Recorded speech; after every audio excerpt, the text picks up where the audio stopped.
Hello everyone, I am Raquel and today we're talking all about Form I-9 and how to complete that form. So more than likely you're here because you were just given new hire paperwork, or maybe your manager or HR person sent this video to you. First, I want to say congratulations on your new job. Before you can start working and rocking and rolling in your new position, there must be paperwork that has to be completed, and this one is required by law. Form I-9 is used to verify that employees that are hired to work are actually authorized to work in the United States.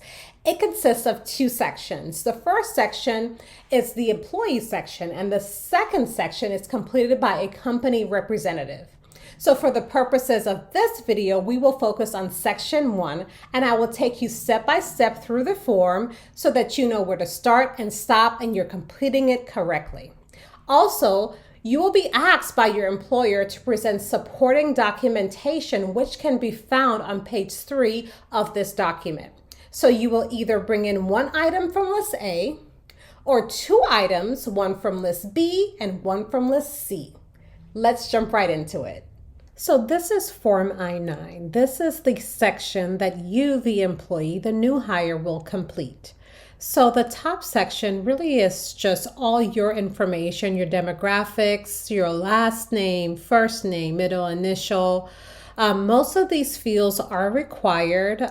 There's some that are possibly optional. For example, if you do not have any other last names, then I would suggest just typing or writing NA. That way you're not leaving the field blank and that there's no question. Be sure that you're including your address.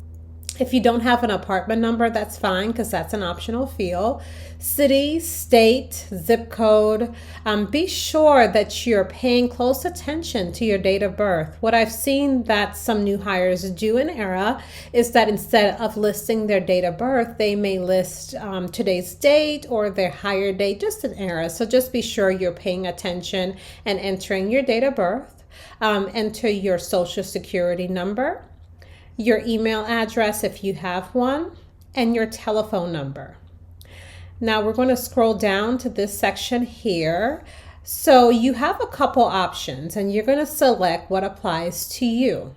So you're either a citizen of the United States, and then you will select box 1, or you are a non-citizen national of the United States, then you'll select box 2. Or you are a lawful permanent resident and you have a permanent resident card, and you will put that information here.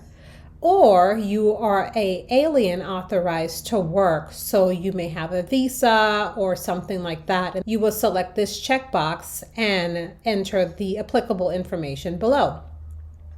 Be sure that you are signing this form so that when you hand it to your HR person or your hiring manager, that they don't have to actually hand it back to you and ask you for your signature. So be sure you're signing here and then entering today's date as well. So be sure you're entering today's date and not your date of birth. Lastly, below, the form asks for a preparer or a translator certification. So most new hires are going to select, I did not use a preparer or a translator, and then you would select this box. However, if you did use a preparer or a translator for any particular reason, maybe you have a disability, you will select this box, and then the preparer and the translator will fill out the rest. I hope this video was helpful to you. If so, please do give it a thumbs up so that YouTube knows that it was helpful and that they can share it to others. Thank you.